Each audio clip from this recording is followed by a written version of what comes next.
অন্তর্বর্তীকালীন সরকারের প্রধান উপদেষ্টা ডক্টর মোহাম্মদ ইউনূস সহ 20 জন উপদেষ্টার উপর নিষেধাজ্ঞা আরোপ করেছে যুক্তরাষ্ট্রের নবনির্বাচিত প্রেসিডেন্ট ডোনাল্ড ট্রাম্প। উপদেষ্টা পরিষদ দিয়ে মোকাবেলা করা যাবে না। আপনারা যদি সহায়তা দিতে ব্যর্থ হন, জানুয়ারিতে আমরা প্রধান উপদেষ্টার কার্যালয় ঘেরাও করবো। সরকার তো নাকে তেল দিয়ে ঘুমায়। এই সরকারের বিরুদ্ধে আগে আমাদের দাঁড়াতে হবে। আমি কথা বলতে কিন্তু ভয় পাই না, আমি কাউকে ভয় পাই না।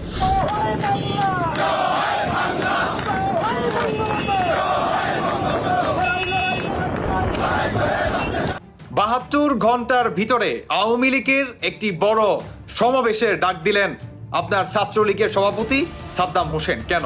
হ্যাঁ, একটা অস্থির পরিস্থিতি সময় চলছে। এই সময়ে যারা আওয়ামী লীগের রাজনীতির সাথে যুক্ত ছিলেন, আপনাদের কথাবার্তা, আপনাদের বিভিন্ন ধরনের অ্যাক্টিভিটিজের উপরে বাংলাদেশে এই মুহূর্তে বসবাসকারী অনেক ভদ্র আওয়ামী লীগের নেতাকর্মী, অনেক পলাতক আওয়ামী লীগের নেতাকর্মী অন্যায় করে নাই, কোনো অপরাধ করে নাই, কিন্তু আওয়ামী লীগ করছে। এই কারণে এখন তারা অনেকে বিপদে আছে। আর যখন আপনারা এই রূপে আবার ফিরে আসেন, তখন তো মানুষের কাছে কি হয় যে ঢেকি সড়কে গেলে ধানই ভানে। এই ভয়ঙ্কর রূপে আওয়ামী লীগকে কিন্তু বাংলাদেশের মানুষ আর দেখতেছে না। গণপিটুনি দিয়ে কিন্তু নাই করে ফেলবে মাথায়। অভ্যুত্থান হলো, তাতে সবার সামনে দাঁড়িয়ে সবচেয়ে বেশি ঝুঁকি যারা নিয়েছেন তাদের মধ্যে তারা আছেন, কিন্তু শুধু তারাই নিয়েছেন তা নাই, রিপিট অনেকবার বলেছি। এর মধ্যে রাজনৈতিক দলগুলোর ছাত্র সংগঠন, প্রধান সংগঠন, সাধারণ মানুষ সবাই ছিলেন, কিন্তু তারাও ছিলেন, তারা সামনে ছিলেন, তাদের ঝুঁকে ছিল। সুতরাং তারা নিশ্চিতভাবেই আন্তরিকভাবেই শেখ হাসিনা এবং তাদের দোসরদের। আসসালামু আলাইকুম রহমতুল্লাহ। সবাই কেমন আছেন? আশা করি সবাই অনেক অনেক ভালো এবং সুস্থ আছেন। সবাইকে স্বাগতম জানাচ্ছি আমাদের আরেকটি নতুন ভিডিওতে। প্রতিদিনের মতো আমি আপনাদের সিরিয়াত ফারুকি। প্রিয় দর্শক, আজকের ভিডিও টাইটেল এবং থাম্বনেল দেখে ইতিমধ্যে বুঝতে পেরেছেন আজকে কি বিষয়টা নিয়ে কথা বলবো। আজকে যে বিষয়টা নিয়ে কথা বলবো খুবই গুরুত্বপূর্ণ একটা বিষয়। ভিডিওর শুরুতেই বেশ কিছু অংশ বিষয় দেখেছেন, যেগুলো ইতিমধ্যে দেখে বুঝতে পেরেছেন আজকের ভিডিওটি কতটুকু গুরুত্বপূর্ণ হতে চলেছে। তা দর্শক, এই বিষয়টা বেশি বিস্তারিত বলবো না, কারণ বিস্তারিত বলতে গেলে ভিডিওটা অনেক লম্বা হয়ে যাবে। তবে সংক্ষেপে করার ক্ষেত্রে আপনাদেরকে মূল আলোচনা নিয়ে যাচ্ছি। তার আগে আপনাদেরকে ছোট্ট একটি অনুরোধ জানিয়ে রাখতে চাই, যারা আমাদের ফারুকি অনলাইন ইউটিউব চ্যানেলটি এখন সেটা সাবস্ক্রাইব করে সাথে দেখবেন একটা লাইক দিয়ে সবাই এক মুহূর্তে না টেনে ভিডিওটি ধৈর্য সহকারে দেখতে থাকুন। উপদেষ্টা পরিষদ দিয়ে মোকাবেলা করা যাবে না। আপনারা যদি সহায়তা দিতে ব্যর্থ হন, জানুয়ারিতে আমরা প্রধান উপদেষ্টার কার্যালয় ঘেরাও করবো। সরকার তো নাকে তেল দিয়ে ঘুমায়। এই সরকারের বিরুদ্ধে আগে আমাদের দাঁড়াতে হবে। আমি কথা বলতে কিন্তু ভয় পাই না, আমি কাউকে ভয় পাই না।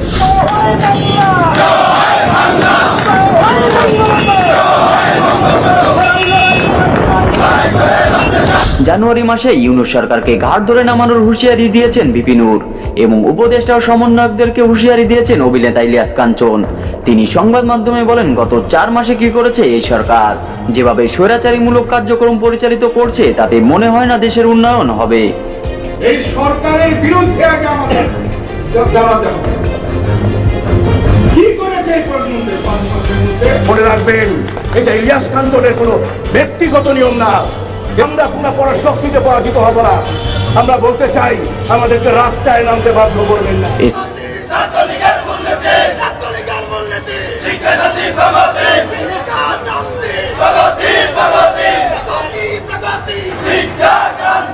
আচ্ছা শুনেন, আর দেখতে হবে না। ৭২ ঘন্টার ভিতরে আওয়ামী লীগের একটি বড় সমাবেশের ডাক দিলেন আপনার ছাত্রলীগের সভাপতি সাদ্দাম হোসেন। কেন? শুধু এটাই না, বাংলাদেশের আনাচে কানাচে আওয়ামী লীগের নেতা কর্মীদের এবং আওয়ামী লীগের যারা নাকি সাধারণ সমর্থক আছে তাদের প্রত্যেককে বাংলাদেশের আনাচে কানাচে আপনার তাদের মৃতদেহ উদ্ধার করা হচ্ছে বর্তমান বাংলাদেশে। শুধু এটাই না, আজকে সেন্ট মার্টিনেও এই ধরনের একটা ঘটনা ঘটে, আপনারা অনেকেই জানেন। এখন আসুন আপনাদের আরেকটি ফুটেজ দেখাই। কই, সরকার তো নাকে তেল দিয়ে ঘুমায়। এই সরকারের বিরুদ্ধে আগে আমাদের দাঁড়াতে হবে। কি করেছে এই পর্যন্ত 5 মাসের মধ্যে? বলেন একটা ইনিশিয়েটিভের কথা বলেন, যে উনি এই ইনিশিয়েটিভটা নিয়েছেন। আছে কোন ইনিশিয়েটিভ? বলেন তো, জুড়ে বলেন আগে। আচ্ছা শুনে না, দেখতে হবে না। এটা কি আমার কথা? বাংলাদেশের প্রতিটি জনগণ আজ এদের বিরুদ্ধে কথা বলতে শুরু করেছে। প্রতিটি জনগণ আরো বলবে, সামনে আরো বলবে। আজকে তাদের বিরুদ্ধে কেন সাধারণ জনগণ আসলে ক্ষিপ্ত? কেন? কারণ তারা আওয়ামী লীগকে আপনার নির্বাচনে আসতে দিবে না, এবং আওয়ামী লীগের যারা নাকি সাধারণ জনগণ আছে এদেরকে আপনার মেরে নানান জায়গায় ফালায় রাখতেছে। এটার জন্যই আওয়ামী লীগের আপনার সাদ্দাম হোসেন ছাত্রলীগের তিনি এই ঘোষণাটি দেন। দেখেন একটা কথা বলি, আপনারা আসলে যারা নাকি দেশ চালাইতেছেন, একটা মানে সুন্দর একটা সিম্পল বিষয়, হ্যাঁ একদম খুবই ছোট্ট একটা বিষয়, সেটি হচ্ছে আপনার আওয়ামী লীগের সমর্থক কত বাংলাদেশে? ধরেন 100 জন লোক আছে, তো 100 জন লোকের ভিতরে ধরেন আপনার 50% ধরেন, কেমন 50% ধরি, তো 50% যেই দলটাকে নাকি ভালোবাসে এবং যেই দলটা নাকি আপনার ভোটের অধিকারী, সেই দলটাকে আপনারা বাদ দিয়ে নির্বাচনে আপনারা কিভাবে প্ল্যান করতে পারেন? কিভাবে? এটা কি বাংলাদেশের সাধারণ জনগণ মেনে নিবে? অপোজিট সাইডে আপনারা আওয়ামী লীগের এবং ছাত্রলীগ, যুবলীগ, আপনার সাধারণ জনগণদের ভিতরে যে পরিমাণ লাগছে এবং আপনারা যে পরিমাণ হত্যাকাণ্ড চালাচ্ছেন, এটার জন্যই বাংলাদেশের প্রতিটি শ্রেণীর মানুষ কথা বলতে শুরু করেছে, আরো বলবে, সামনে আরো বলবে। আপনারা বর্তমান যা করতেছেন এটা কখনোই বাংলাদেশের সাধারণ জনগণ মেনে নেবে না। আরো একটি কারণ, সেটা কি জানেন? সাধারণ জনগণ আজ খেতে পারতেছে না, আজ পড়তে পারতেছে না। যে নাকি দিন আনে দিন খায়, সেও আজ বাজারে গেলে তার মাথা খারাপ হয়ে যায়। কেন? এটার জন্যই আজ আওয়ামী লীগকে সাধারণ জনগণ বড্ড মিস করতেছে। আমি অনেক ভিডিওতে আপনাদের এই ফুটেজগুলো দেখাইছি যে সাধারণ মানুষের বক্তব্য কি, দেখছেন কিনা? তো তাহলে এখন যদি আপনারা আওয়ামী লীগকে ভাই বাদ দিয়ে নির্বাচন করতে চান, এটা কখনো কি পসিবল হবে? হবে না। পাগলা তিতা মেডা বোঝে না, পাগলারে জিলাপি দিও না। পাগলা, আওয়ামী লীগের অনেক পাগলা কর্মী আছে রে ভাই। তা আমি বরাবরই আমার ভিডিওগুলোতে বলি কি, দেখেন একটা অস্থির পরিস্থিতি, সময় চলছে। এই সময়ে যারা আওয়ামী লীগের রাজনীতির সাথে যুক্ত ছিলেন, আপনাদের কথাবার্তা, আপনাদের বিভিন্ন ধরনের অ্যাক্টিভিটিজের উপরে বাংলাদেশে এই মুহূর্তে বসবাসকারী অনেক ভদ্র আওয়ামী লীগের নেতাকর্মী, অনেক পলাতক আওয়ামী লীগের নেতাকর্মী অন্যায় করে নাই, কোনো অপরাধ করে নাই, কিন্তু আওয়ামী লীগ করছে, এই কারণে এখন তারা অনেকে বিপদে আছে। আর যখন আপনারা এই রূপে আবার ফিরে আসেন, তখন তো মানুষের কাছে কি হয় যে ঢেকি সড়কে গেলে ধানই ভানে। এই ভয়ঙ্কর রূপে আওয়ামী লীগকে কিন্তু বাংলাদেশের মানুষ আর দেখতেছে না, গণপিটুনি দিয়ে কিন্তু নাই করে ফেলবে, মাথায় রেখেন। আমি বারবার বলি যে মব জাস্টিস করে নাই করে ফেলবে, মামলাও হবে না, এফআইআরও হবে না, কারণ আপনার স্টেপটাই ছিল এরকম ভয়ঙ্কর। বরগুনার একটা ভিডিও এই মুহূর্তে ভাইরাল, এটা কমিউনিটি স্ট্যান্ডার্ডের জন্য আমরা দেখাতে পারছি না, তবে ছবিটাতে যাকে দেখছেন তিনি হচ্ছেন একজন আওয়ামী লীগ নেতা। বরগুনায় দেশীয় অস্ত্র হাতে এই নেতার একটা 17 সেকেন্ডের ভিডিও ভাইরাল হয়েছে। তো তিনি কে? তিনি হলেন বরগুনা জেলা শ্রমিক লীগের সহসভাপতি এবং সদর উপজেলার 3 নম্বর ফুলঝুরি ইউনিয়নের সাবেক চেয়ারম্যান গোলাম কিবরিয়া। ওই যে পুরনো যেই কন্ট্রোলিং বা পুরনো যে ভাবসাব, পুরনো যে অভ্যাসটা দীর্ঘ 15-16 বছর ধরে হয়ে গেছে, সেইটা থেকে কিবরিয়া ভাই বের হতে পারেননি। তো তিনি কি করছেন দেখেন, যে ভিডিওটা আছে সেখানে দেখা গেছে বরগুনা পৌর শহরের ওই নেতা নিজ বাসভবনের ভেতরে আপনার এই ভিডিওটা ধারণকৃত হয়েছে। একটি ঘরের মধ্যে একটি বিষয় নিয়ে উত্তেজিত হয়ে কয়েকজনের সাথে বাকবিতণ্ডা করছেন এই শ্রমিক লীগ নেতা গোলাম কিবরিয়া। তো তার সামনে যারা উপস্থিত ছিলেন তাদের কথায় তিনি ক্ষিপ্ত হয়ে চাকু নিয়ে একদম যায় ঝাঁপাই পড়ছেন, আর যাদের উপরে ঝাঁপাই পড়ছেন তারা কোন রকমে সেখান থেকে দৌড়েয়া সরে গেছেন। পরে সেখানে থাকা কয়েকজন তাকে বাধা দিলে আপনার তিনি শান্ত হন। বরগুনা সদর উপজেলা বিএনপির আহ্বায়ক বলছেন, কিবরিয়া একসময় জাতীয় পার্টির রাজনীতিতে যুক্ত ছিল, পরবর্তীতে আওয়ামী লীগে যোগ দিয়েছে। তো দুই দলেরই চরিত্র, তার বক্তব্য সন্ত্রাস, লুটপাট, দখলবাজি করা। তার যে ভিডিওটি আমরা দেখেছি এটি সন্ত্রাসীমূলক কার্যক্রম এবং অত্যন্ত নিন্দনীয়, তাকে আইনের আওতায় আনার দাবি তিনি জানিয়েছেন। তো পুলিশ সুপার যিনি আছেন বরগুনা সার্কেল আব্দুল হালিম, তিনি বলছেন যে ভিডিও ছড়িয়েছে, অভিযোগ জানায়নি, অভিযোগ পেলে আইনানুগ ব্যবস্থা গ্রহণ করা হবে। এখন এই ভিডিওটা এত দ্রুত বিশেষ করে জামাত ইসলাম, বিএনপি যারা ফ্যান ফলোয়ার আছেন বা বৈষম্য বিরোধী যারা নেতারা আছেন, তারা বারবার এটা শেয়ার করতেছেন আর যার যার মতন ক্যাপশন লিখতেছেন, এই যে দেখো আওয়ামী লীগ কত ভয়ঙ্কর, এরা ভালো হয় নাই, খুব দ্রুত এদেরকে গ্রেপ্তার করতে হবে, এদেরকে বিচারের মুখোমুখি করতে হবে, এবং যে আওয়ামী লীগকে সন্ত্রাসী লীগ বানানোর যেই বিভিন্ন তকমা বিভিন্ন জায়গা থেকে আসতেছে, এটাকে হালাল করার জন্য এরকম কিবরিয়ার মতন লোকদের 2-4-10টা ভিডিও জড়িত, মানে এনাফ আমার মনে হয় আর কি। তা আমি বারবার বলি, সময়ে বুঝা আসলে কখন কোন কাজটা করবেন করবেন না এটা একটু খেয়াল রাখতে হবে। এখন আপনি একা না, আপনি একটা দলকে ব্র্যান্ড করেছেন এত বছর, এলাকায় বিভিন্ন পাড়া মহল্লায় অলিতে গলিতে সিনা টান করে হাঁটছেন, সময়টা ভালো ছিল ভাই। এখন হাঁটতেছে না বিএনপির অনেক নেতা কর্মীরা, তো তাদের কি এই সময়টা এখনো আসে না, তারপরও হাঁটতেছে। তারা ভুলে গেছে যে আওয়ামী লীগের পরিণতি কি হয়েছে। হাইকমান্ড ভালো যাচ্ছে, নেতৃস্থানীয়রা ভালো, কিন্তু ওই যে খাবলা খাবলি যে গ্রুপটা আছে, তো এগুলো নিয়ে কি হচ্ছে, মানুষের কাছে নেগেটিভ একটা ইমেজ তৈরি হচ্ছে। তো কিবরিয়া ভাইরা দীর্ঘ সময় ধরে যেটা করছিলেন ওটা থেকে বের হয়ে আসেন। অন্তত এটা মাথায় রাখেন, আগামী 7 বছর বাংলাদেশ আওয়ামী লীগ ক্ষমতায় আসবে না। এই 7 বছরে আপনার উচিত তারের মতন সোজা হয়ে চলা। রাজনীতি করা এক জিনিস, চাকু ফাকু নিয়ে এলাকার মানুষের ভয়টয় দেখানো একদম, এটা আপনি বিপদে পড়বেন ভাই। বললাম না যে গণধোলাই দিয়ে শেষ করে ফেলবে। একটু বোঝেন, বুঝা চুইনা চলেন। ভালো থাকুন, আসসালামু আলাইকুম। অন্তর্বর্তীকালীন সরকারের প্রধান উপদেষ্টা ডক্টর মোহাম্মদ ইউনূস সহ 20 জন উপদেষ্টার উপর নিষেধাজ্ঞা আরোপ করেছে যুক্তরাষ্ট্রের নবনির্বাচিত প্রেসিডেন্ট ডোনাল্ড ট্রাম্প। এমন দাবি জানিয়ে একটি ভিডিও সামাজিক যোগাযোগ মাধ্যমে প্রচার করা হচ্ছে, যা মিথ্যা ও বানোয়াট। এ বিষয়ে একটি প্রতিবেদন প্রকাশ করেছে বাংলাদেশের তথ্য যাচাইকারী প্রতিষ্ঠান রিউমার স্ক্যানার। তাদের অনুসন্ধানে জানা গেছে ভিডিওটি আসলে ভুয়া। রিউমার স্ক্যানার জানায়, ট্রাম্প ডক্টর মোহাম্মদ ইউনূস সহ 20 জন উপদেষ্টার উপর নিষেধাজ্ঞা ঘোষণা করেননি, বরং ভিন্ন ভিন্ন কয়েকটি ফুটেজ ব্যবহার করে ভিডিও তৈরির মাধ্যমে ভুয়া এই দাবিটি প্রচার করা হয়েছে। এ বিষয়ে অনুসন্ধানে আলোচিত ভিডিওটির কিছু অংশ রিভার্স ইমেজ সার্চের মাধ্যমে সাংবাদিক মাসুদ কামালের ইউটিউব চ্যানেলের কথাতে ট্রাম্প দায়িত্ব নেওয়ার পর বাংলাদেশের বিরুদ্ধে নিষেধাজ্ঞা আসবে কিনা এ বিষয়ে একটি ভিডিও খুঁজে পাওয়া যায়। মুমতাজে অর্ডার করে জিতে নিন গাড়ি, বাইক, আইফোন সহ কোটি টাকার পুরস্কার। অর্ডার করতে ক্লিক করুন mumtaz.com। ওই ভিডিওটির সঙ্গে আলোচিত ভিডিওটির কিছু অংশের মিল রয়েছে। মূলত ওই ভিডিওটির কিছু অংশ কেটে আলোচিত ভিডিওটিতে ব্যবহার করা হয়েছে। ওই ভিডিও পর্যবেক্ষণ করে দেখা যায়, ভিডিওতে যুক্তরাষ্ট্রের নবনির্বাচিত প্রেসিডেন্ট ট্রাম্পের দায়িত্ব গ্রহণের পর বাংলাদেশের পরবর্তীত রাজনৈতিক প্রেক্ষাপট ও অন্তর্বর্তীকালীন সরকারের কার্যক্রমের ভিত্তিতে বাংলাদেশের প্রতি যুক্তরাষ্ট্রের পদক্ষেপ কেমন হতে পারে এবং এই ইস্যুতে ভারতের দেশীয় ও যুক্তরাষ্ট্রের প্রবাসী নাগরিকদের বিভিন্ন কার্যকলাপ নিয়ে আলোচনা করা হয়েছে। তবে সেখানে ডক্টর মোহাম্মদ ইউনূস সহ অন্তর্বর্তীকালীন সরকারের 20 জন উপদেষ্টাকে নিষেধাজ্ঞা দেওয়া নিয়ে কোনো কথা বলা হয়নি। একই সঙ্গে ভিডিওতে ভারতীয় সংবাদ মাধ্যম এনডিটিভির গত 16 নভেম্বরের একটি প্রতিবেদন আংশিক যুক্ত করা হয়। ওই প্রতিবেদনটি পর্যবেক্ষণ করে এতে আমেরিকা প্রবাসী ভারতীয়দের বাংলাদেশের সংখ্যালঘু হিন্দুদের ইস্যুতে ট্রাম্পের সঙ্গে যোগাযোগের বিষয়ে উল্লেখ আছে, কিন্তু এতে অন্তর্বর্তীকালীন সরকারের উপদেষ্টাদের নিষেধাজ্ঞার বিষয়ে কোনো তথ্য পাওয়া যায়নি। ফিরোজ আলম। এটা এখন অনেকটাই স্পষ্ট, নির্বাচন কবে হবে এই প্রশ্নে বাংলাদেশের মাটিতে রাজনৈতিক দলগুলো বিবাদে জড়াবে এবং সেটার কিছু আঁচ সরকারের কাছে গিয়েও পড়বে। কিন্তু নির্বাচন কবে হবে এই প্রশ্নটা নিয়ে যদি আমরা আলোচনা করি তাহলে নানান রকম মতামত আসবে।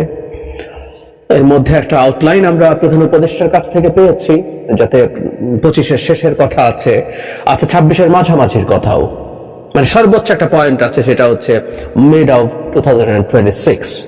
এই সময়ের মধ্যে যদি নির্বাচন হয় তাহলে সেটা কি ঠিকঠাক মতো সবাই পছন্দ করবেন? যদি সর্বোচ্চ সীমাটাও হয়, অ্যাপারেন্টলি মনে হচ্ছে না। তাহলে নির্বাচনটা কবে হতে পারে? একটা ভবিষ্যৎবাণী একটু করে রাখি, আমার বিবেচনায় এটা 25 সালের মধ্যেই হবে। 25 সালের মধ্যে বিএনপি চাইছে। আমরা গতকাল একটা সভা দেখলাম, বিএনপি এখন ধারাবাহিকভাবে বিভিন্ন মিত্রের সাথে বসতে শুরু করেছে এবং গতকাল বেশ কিছু মিত্র দলের সাথে তারা বসেছেন এবং 2025 সালের মধ্যে যাতে নির্বাচন হয় এই ধরনের একটা সিদ্ধান্ত তাদের হয়েছে। এটা শুধু বিএনপি না, সারপ্রাইজিংলি বলছি, কারণ জামায়াত বিএনপিকে বরং শুরুর দিকে হাসিনার পতন এবং পলায়নের পর প্রথম দিকে বিএনপি নির্বাচন চাওয়ার সমালোচনা করেছিল এবং একটা দল নির্বাচনের জন্য অস্থির হয়ে গেছে এই ধরনের খোঁচা দেয়া কথাও বলেছিলেন। কিন্তু সেই জামায়াতের নায়েবে আমির গতকালই বলেছেন 2025 সালের মধ্যে জাতীয় নির্বাচন হতে হবে। তারাও কিন্তু এখন একই রকম চাইছেন এবং সংস্কার, মানে দুপক্ষই, বিএনপিও সংস্কারের কথা বলেছে, সংস্কার করে অ্যাজ আর্লি অ্যাজ পসিবল নির্বাচন দিতে হবে। জামায়াতও 25 সালের কথা উল্লেখ করছে এবং আরেকটা পত্রিকায় ধরনের একটা নিউজ এসছে, ফের আন্দোলনে নামছে বিএনপি, দ্রুত সুস্পষ্ট রোডম্যাপ দাবি, চলছে নির্বাচনী প্রস্তুতি। মানে এখানে ফেব্রুয়ারি মাসের সারা দেশে অনেক সভা সমাবেশ করে সরকারের উপর চাপ তৈরি করতে চায় বিএনপি। এই ধরনের একটা নিউজ এখানে, সেখানে তারা আন্দোলনে নামবে। তার মানেটা হচ্ছে এই, সরকার যে ডেডলাইন দিয়েছে যে টাইম লাইন দিয়েছে বেটারসে, সেটা বিএনপি পূর্ণ আস্থা সম্ভবত রাখছে না। আমি আজ না, মানে গতকালই না, শুধু এর আগেও আমি বিএনপি নেতাদের সাথে যখন বিভিন্ন টক শোতে যাচ্ছি টিভিতে, অন রেকর্ড তারা নির্বাচন নিয়ে তাদের সংশয়ের কথা জানাচ্ছেন। তার মানে 2025 বা 26-এর মাঝামাঝিও না, এমনকি প্রধান উপদেষ্টা যদি 26-এর মাঝামাঝি না বলে শুধু 2025-এর শেষও বলতেন, সম্ভবত বিএনপির দিকে এই বিষয়টার উপরে পূর্ণ আস্থা রাখা সম্ভব হচ্ছে না। তাদের নিজস্ব কিছু যুক্তি আছে, তারা নানান কিছু দিয়ে এই অনাস্থা রাখতে চান, যে রাখছেন আসলে। আমি তাদের মধ্যে মানে ভেতরেই দেখছি এক ধরনের অনাস্থা, অবিশ্বাস সরকারের প্রতি আছে যে আদৌ নির্বাচনটা হবে কিনা। আমরা এর মধ্যে সামনে এখনো সেই অর্থে রাজনৈতিক দল হিসেবে মাঠে আসেনি, কিন্তু অল্প কিছুদিনের মধ্যেই, স্পেসিফিকলি বললে 2 মাসের মধ্যে রাজনৈতিক দল দেখব। বৈষম্য বিরোধী ছাত্র আন্দোলন এবং নাগরিক কমিটি, জাতীয় নাগরিক কমিটি, এদের যে দলটা হতে যাচ্ছে সেটার নাম একটা শোনা গিয়েছিল, যেটা তারা আসলে অস্বীকার করেছেন। হোয়াটএভার, তাদের দলও একটা গুরুত্বপূর্ণ স্টেক হোল্ডার হিসাবে এই রাজনীতিতে আসবে এবং নির্বাচনী মাঠে আসবে। এর মধ্যেই সময় নিয়ে যে এই 1.5 বছরও তাদের কাছে পছন্দনীয় নয়, সেটা তারা জানিয়ে দিয়েছেন। তারা বলছেন, এটা কিভাবে বলতে পারি, সরাসরি বলেননি, তারা বলেছেন শেখ হাসিনা এবং তার দোসরদের বিচার সম্পন্ন করার আগে কোনো নির্বাচন তারা হতে দেবেন না, নির্বাচন হতে পারবে না।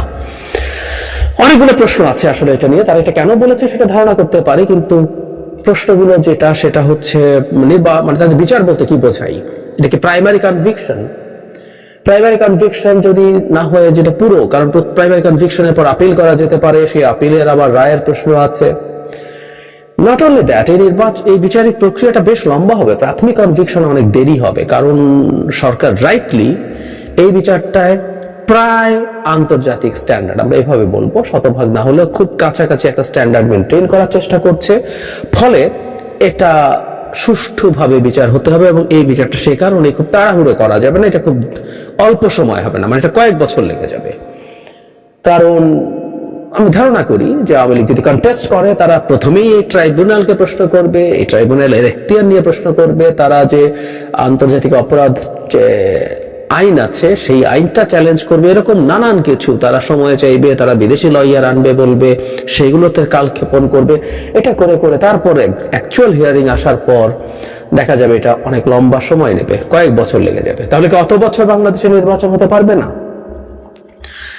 তাহলে বৈষম্য বিরোধী ছাত্র আন্দোলন এবং নাগরিক কমিটি, বিশেষ করে নাগরিক কমিটি এই দাবিটা করছে। রাজনৈতিক দলে মূলত তাদের ওখান থেকেই সবাই যাবেন।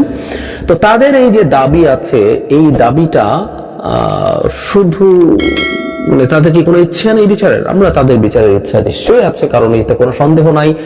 জুলাই আগস্ট যে গণঅভ্যুত্থান হলো, তাতে সবার সামনে দাঁড়িয়ে সবচেয়ে বেশি ঝুঁকি যারা নিয়েছেন তাদের মধ্যে তারা আছেন, কিন্তু শুধু তারাই নিয়েছেন তা না, আই রিপিট, অনেকবার বলেছি। এর মধ্যে রাজনৈতিক দলগুলোর ছাত্র সংগঠন, প্রধান সংগঠন, সাধারণ মানুষ সবাই ছিলেন, এবং তারাও ছিলেন, তারা সামনে ছিল, তাদের ঝুঁকে ছিল। সুতরাং তারা নিশ্চিতভাবেই আন্তরিকভাবে শেখ হাসিনা এবং তাদের দোসরদের বিচার চান, কিন্তু একই সাথে তারা যেহেতু এখন রাজনীতির মাঠে আছেন, তাদের এটা দিয়ে সময় পাওয়া এটাও হতে পারে, they are trying to buy some time. কারণ হলো তাদের দল যদি তৈরি করেন আজ থেকে 2 মাস পরে, তাহলে দেখা যাবে 25-এ যদি নির্বাচন হয়, এমনকি 26-এও যদি হয়, তাদের হাতে খুব বেশি সময় থাকে না। এটা যদি কয়েক বছর হয়, তারা সুবিধা পেতে পারেন, এই বিবেচনা তাদের থাকতেও পারে। ফলে তাদের সাথেও একটা সংঘাতের জায়গা আমরা দেখব সামনে। আমরা ধারণা করি যে সংঘাত ইভেন অনেক খারাপ কিছু ঘটিয়ে দিতে পারে বলে কারো কারো অনুমান আছে। অলরেডি এটা নিয়ে এক ধরনের রিপোর্ট করা হয়েছে। আমরা দেখেছি যে এটা আবারও একটা 1/11 আসছে কিনা এই ধরনের পূর্বাভাসের কথা বলছেন। একটা পত্রিকাতে দেখলাম, আমি রিপোর্টটা পড়ে দেখেছি, খুব বেশি সাবস্ট্যান্স আছে তা না, কিন্তু এর মধ্যে এইটাকেও আনা হয়েছে। হ্যাঁ, একটা সংঘাতময় পরিস্থিতি আছে, কিন্তু বাংলাদেশে বিদ্যমান অবস্থায় একটা সামরিক শাসন 1/11 আসলে আমরা যতই তত্ত্বাবধায়ক সরকার বলি, ওটা একটা সামরিক শাসন জারি হয়েছিল, তার একটা সিভিলিয়ান ফেস ছিল।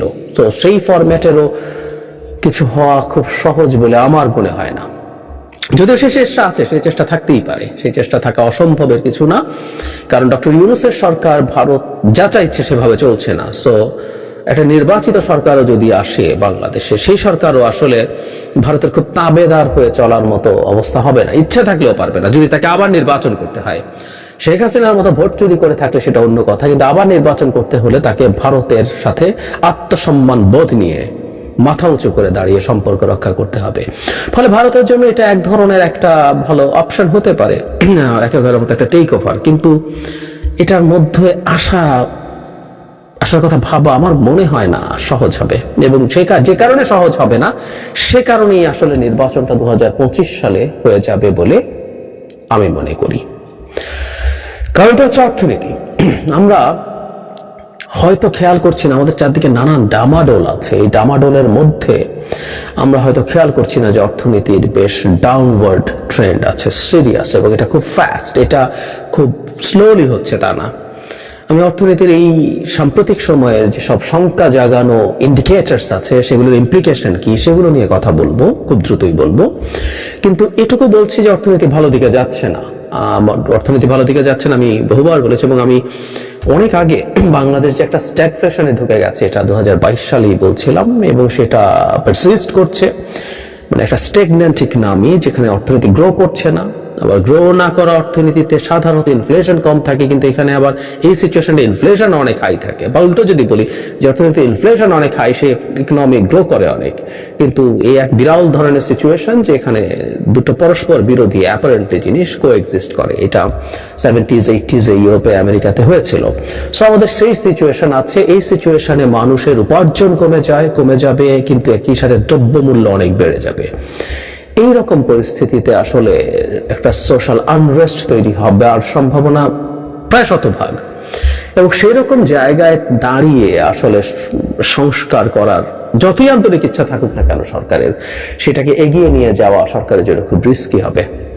এবং আমি ধারণা করি সরকার 2025 সালের মধ্যে নির্বাচন দিয়ে বাঁচবে, আমরা এভাবে বলতে পারি যে সরকার আসলে কেউ খুব বেশি বলতে হবে তা না, সরকার নিজেই বাঁচার চেষ্টা করবে। কারণ আমি বহুবার বলেছি, বিশেষ করে ডক্টর ইউনূস, তার সারা জীবনের অর্জন এত বড়, এত বেশি, তিনি বাংলাদেশের এই দায়িত্ব নেওয়া তার জন্য জরুরি ছিল না, বরং আমাদের চাওয়ার ফলে, যেটি তিনি একাধিকবার বলেছেন কিভাবে স্টুডেন্টরা তাকে রীতিমতো চেপে ধরে টেনে নিয়ে এসছে বাংলাদেশে দায়িত্বটা নেওয়ার জন্য, তিনি নিশ্চয়ই চাইবেন না অত্যন্ত বাজে কোনো বদনাম নিয়ে তিনি তার এই বড় শেষ বড় মিশন, এরপর ওনার জীবন চলবে। উনি ইকোনমিস্টের সাথে সাক্ষাৎকারে বলেছেন তিনি তার আগের কাজে ফিরে যাবেন, দ্যাটস ফাইন, কিন্তু আর খুব বড় কোনো চ্যালেঞ্জ উনি আর নেবেন না। ওনার যে বয়স, ওনার সেই বয়স আর পারমিট করবে না। শেষ চ্যালেঞ্জ, বড় চ্যালেঞ্জের কথা বলছি, সেটাই তিনি খুব বাজেভাবে হারবেন, খুব বাজে পরিস্থিতি তৈরি করবেন, সেটা উনি এক্সপেক্ট করবেন বলে আমি বিশ্বাস করি না। ফলে ওই কেওসটা অনেক দূর চলে যাওয়া উনি অ্যাফোর্ড করতে পারেন না। উনি সম্ভবত এই কারণেই নির্বাচন দিয়ে দেবেন, এটা আমি যথেষ্টই কনফিডেন্ট এই ব্যাপারে, যদি না কেউ উদ্দেশ্যমূলকভাবে ম্যাসিভ কোনো কেওস করতে নামে। আর অর্থনীতি যদি খুব খারাপের দিকেই যায়, ওই সময় একটা 1-11 ফরম্যাটের একটা মিলিটারি কু, আমি এটাকে কুই বলছি আবারও, বা 1-11 এভাবেও যদি বলি, ঠিক আছে 1-11 যদি ঘটানো, সেই 1-11 মধ্যে থেকে ওই অর্থনীতিতে ঝুঁকি নেয়া চেষ্টা কেউ করবেন বলে মনে হয় না। কারণ যতই জরুরি অবস্থা থাকুক আর সামরিক শাসন মোটা দাগে থাকুক, মানুষ খারাপ থাকলে ওই জায়গায় ওটা আসলে করে টিকিয়ে রাখা যাবে না।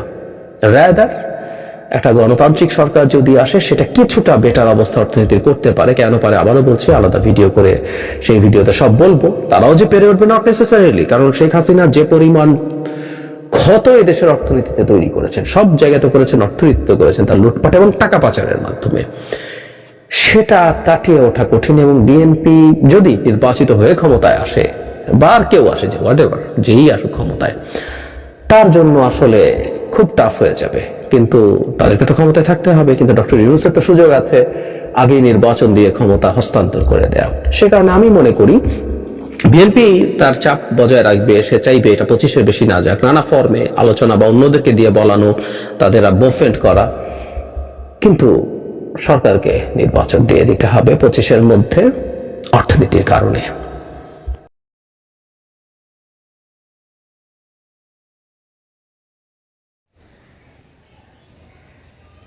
তো দর্শক, ভিডিওটি ভালো লাগলে অবশ্যই শেয়ার করে দিবেন, আর আমাদের চ্যানেলটিতে সাবস্ক্রাইব করে সাথে থাকবেন। তখন সাথে থাকার জন্য সবাইকে অসংখ্য ধন্যবাদ জানিয়ে শেষ করতেছি আজকে ভিডিওটি। ভালো থাকবেন, সুস্থ থাকবেন, আল্লাহ।